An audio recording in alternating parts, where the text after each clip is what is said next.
So students, এতিয়া আমি পঢ়িবলৈ গৈ আছোঁ ক্লাছ 7ৰ ইংলিছ টেক্সট বুক ৰেইনবো 2ৰ লেসন 2 এ মেমৰেবল সেমিষ্টাৰ ব্ৰেকৰ কুৱেশ্যন আনসাৰ আৰু এক্টিভিটিজবোৰ।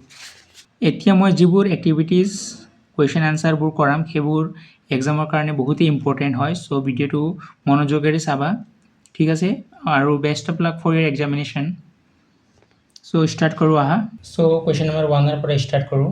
Read the following words. The letters T, I, and S in the words are silent. Bouquet, fog, island আছে, ঠিক আছে? বুকেট কি সাইলেন্ট আছে? T. ইয়াত এইটো চোৱা মই মিনিং দি দিছোঁ ফুলৰ থোপা বুকে। টি সাইলেন্ট আছে আৰু ফগ মানে মিনিং হ'ল লোকসকল। ইয়াত কি সাইলেন্ট আছে? এল সাইলেন্ট আছে আৰু আইলেণ্ডত দ্বীপ কি সাইলেন্ট আছে? এছ সাইলেন্ট আছে, ঠিক আছে? ইয়াত আইসল্যান্ড নহ'ব, আইল্যান্ড হ'ব। সো আৰু কি কৈছে ইয়াত নেক্সট কি কৈছে? Now find more silent letter words in the lesson and write them down in your notebook. So কি কৰিবলৈ কৈছে আমাক নোটবুক মানে এইটো চেপ্টাৰৰ পৰা যিবোৰ সাইলেন্ট লেটাৰ আমি পাইছোঁ সেইবোৰ কেইটামান লিখিবলৈ কৈছে। কি কি লিখিছোঁ আমি? Walk, calmness, down. সো ৱাকত এলটো সাইলেন্ট হ'ব, ৱাক মিন্স দিছোঁ খোজ কৰা, আৰু কামনেছ এলটো সাইলেন্ট, শান্ততা বা প্ৰশান্তি, আৰু ডাউন পুৱা হোৱাৰ সময়, ঠিক আছে? সো নেক্সট চাওঁ। কুৱেশ্যন নম্বৰ 2ত কি দিছে? Let's check how much we have understood. So আমি চেপ্টাৰটো কিমান বুজি পালোঁ সেইটো চাবলৈ কৈছে। Choose the correct option.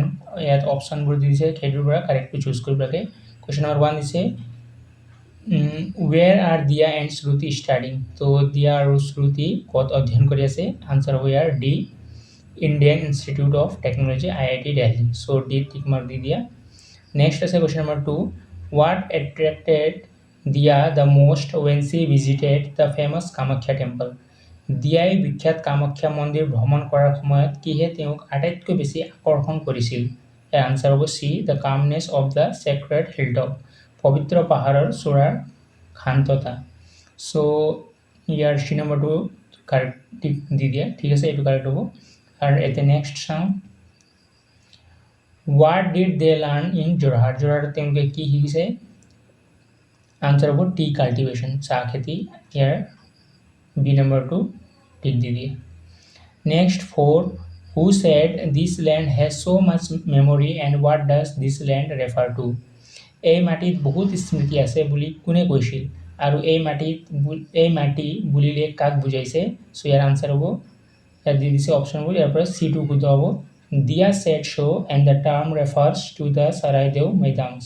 দিয়াই কৈছিল আৰু এই মাটি বুলিলে চৰাইদেউ মৈদামসমূহ বুজাইছে, ঠিক আছে? চ' নেক্সট চাওঁ। নেক্সট আছে question number 2 B write down the answers to the following question. So' এইবোৰৰ কুৱেশ্যন দিছে, এইবোৰৰ আনচাৰ লিখিব লাগে। চ' কুৱেশ্যন নম্বৰ 1ৰ পৰা ষ্টাৰ্ট কৰোঁ। 1ত কি দিছে? ৱেন এণ্ড ৱাই ডিড দিয়া plan two visit Assam.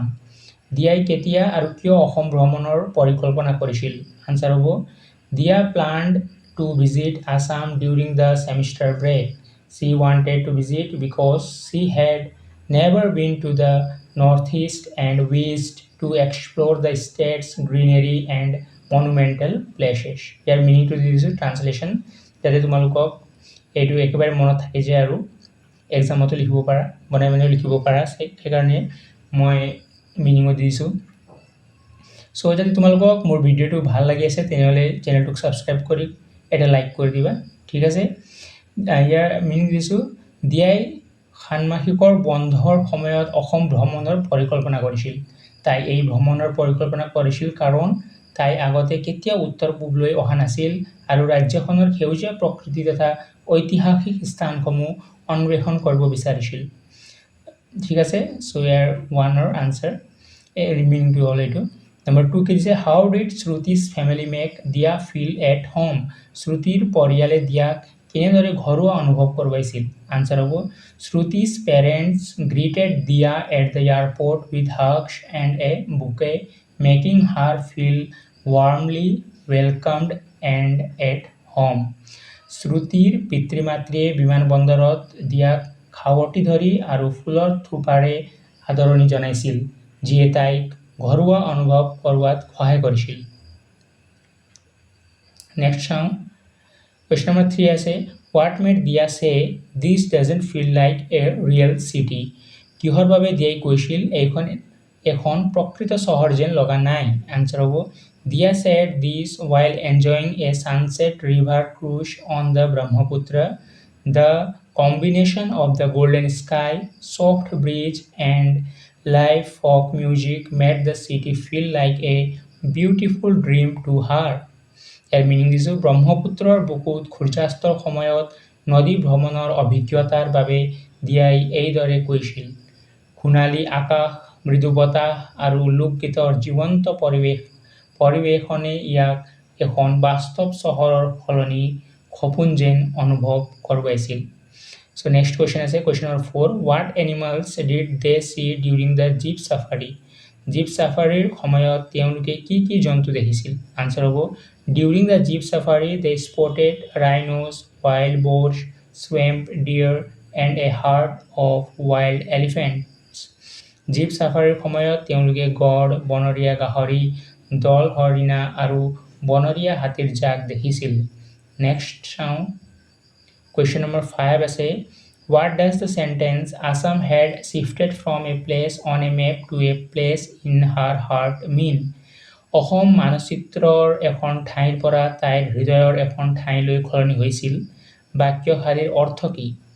So your answer হ'ব, this sentence means the Assam was no longer just a geographical location to Dia. Through her beautiful experiences and the places she explored, she developed a deep emotional connection and a love for the state.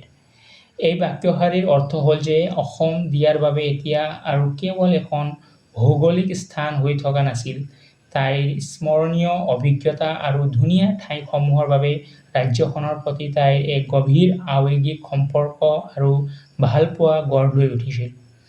So' next কি আছে চাওঁ। Question number 2 C দিছে, discuss and right. এইবোৰ এতিয়া discuss কৰি আমাক লিখিবলৈ কৈছে। চ' ষ্টাৰ্ট কৰোঁ কুৱেশ্যন নম্বৰ 1-ৰ পৰা। কুৱেশ্যন নম্বৰ 1 আছে, হোৱাট ডাজ দ্য লেচন টেল আছ about the cultural heritage of Assam? এই পাঠটোৱে অসমৰ সাংস্কৃতিক ঐতিহ্যৰ বিষয়ে আমাক কি জনায়? আনচাৰ হ'ব, the lesson tells us that Assam has a rich cultural heritage with beautiful traditions, historical places, festivals, dances and natural beauty. এই পাঠটোৱে জনায় যে অসম সমৃদ্ধ সাংস্কৃতিক ঐতিহ্য, সুন্দৰ পৰম্পৰা, ঐতিহাসিক স্থান, উৎসৱ, নৃত্য আৰু প্ৰাকৃতিক সৌন্দৰ্য আছে। Question number 2, if Dia were to visit Assam again, what new experience or place would you suggest her to explore? তো তুমি কি সাজেষ্ট কৰিবা? দিয়াই যদি পুনৰ অসম ভ্ৰমণ কৰে তেন্তে আপুনি তেওঁ কোন নতুন অভিজ্ঞতা বা ঠাই চাবলৈ পৰামৰ্শ দিব? তোমাক সুধিছে।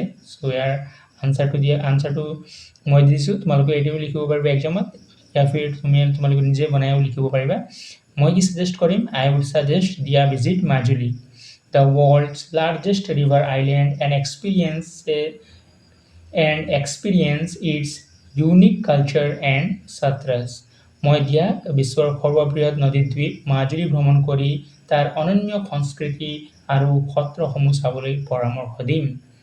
চ' নেক্সট কুৱেশ্যন আছে, question number 3, which part of the trip did you find most exciting? Why?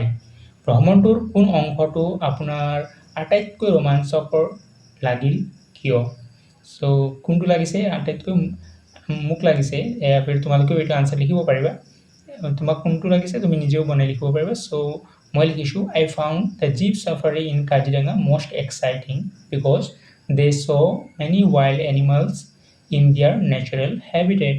মোৰ বাবে কাজিৰঙাৰ জীপ চাফাৰী আটাইতকৈ ৰোমাঞ্চকৰ লাগিল কাৰণ তেওঁলোকে প্ৰাকৃতিক পৰিৱেশত বহু বনৰীয়া জন্তু দেখিছিল। Question number 4, after listening to the stories of Sukafa at Saraidew, what might Dia be interested to know more about? সুধিছে, চৰাইদেউত চাওলুং চুকাফাৰ কাহিনী শুনাৰ পিছত দিয়াই আৰু কি জানিবলৈ আগ্ৰহী হ'ব পাৰে? Her answer দিছোঁ Dia might be interested to know more about the Ahom kingdom, its history, rulers and culture. দিয়াই আহোম ৰাজ্য ইয়াৰ ইতিহাস শাসকসকল আৰু সংস্কৃতিৰ বিষয়ে অধিক জানিবলৈ আগ্ৰহী হ'ব পাৰে নেক্সট চাওঁ Question number 3 is locate and mark the places visited by Dia and Shruti on a map of Assam. ক'ত visit কৰিছিল গুৱাহাটী visit কৰিছিল এৰিয়া দি দিছোঁ ইয়াত লোকেট এইটো তাৰপিছত কামাখ্যা টেম্পল ক'ত আছে কামৰূপ এইটো ইয়াত তাৰপিছত যোৰহাট visit কৰিছিল ইয়াতে আছে তাৰপিছত কাজিৰঙা নেশ্যনেল পাৰ্কো visit কৰিছিল ইয়াত দিছে লোকেট ইয়াত লোকেট আছে অসমৰ মেপৰ So next চৰাইদেউ মৈদাম চৰাইদেউ ইয়াত ঠিক আছে So next question চাওঁ Question number 4 read the following extracts from the lesson and answer the questions এইবোৰ লেছনৰ পৰা দিয়া হৈছে এইটো পঢ়ি এই কোৱেশ্চনৰ আনসাৰ দিব কৈছে ঠিক আছে স্টাৰ্ট কৰোঁ এৰ পৰা এই কি দিছে living behind the Brahmaputra glittering in the distance their flight landed in Guwahati দূৰত জিলিকি থকা ব্ৰহ্মপুত্ৰক পিছত এৰি তেওঁলোকৰ বিমানখন গুৱাহাটীত অৱতৰণ কৰিলে So one A2 sentence আছে this is লেছনৰ পৰা So ইয়াত 1 number A2 sentence for 1 number question কি আছে after her flight landed in Guwahati what did they expect গুৱাহাটীত বিমান অৱতৰণ কৰাৰ পিছত দিয়াই কি আশা কৰিছিল আনসাৰ হ'ব they expected to see the northeast with its greenery and monumental places দিয়াই উত্তৰ পূবৰ সেউজীয়া প্ৰকৃতি আৰু ঐতিহাসিক স্থানসমূহ দেখিবলৈ আশা কৰিছিল question number 2 what was Dia's first impression after meeting Shruti's parents at the airport বিমানবন্দৰত শ্ৰুতিৰ মাক দেউতাকক লগ পোৱাৰ পিছত দিয়াৰ প্ৰথম অনুভৱ কি আছিল সো ইয়াৰ আনসাৰ হ'ব they felt very welcomed as Shruti's parents warmly greeted her with hugs and smiles দিয়াই অতিশয় আন্তৰিকতাৰে আদৰণি পোৱা বুলি অনুভৱ কৰিছিল কিয়নো শ্ৰুতিৰ পিতৃ-মাতৃয়ে তাইক খাৱটি ধৰি আৰু হাঁহিৰে আদৰণি জনাইছিল নেক্সট বি আছে Next day at dawn, they set off on an elephant safari. The forest was quiet and covered with mist. The silence of the forest was magical.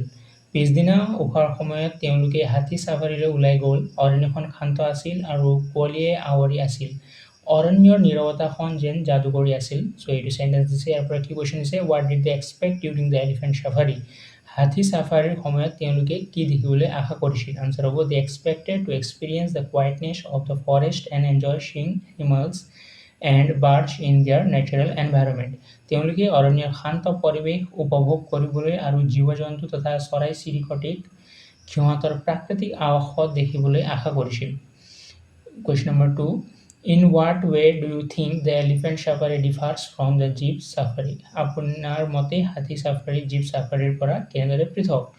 Answer of elephant safari is slower and allows visitors to go deeper into the forest while jeep safari covers a larger area more quickly.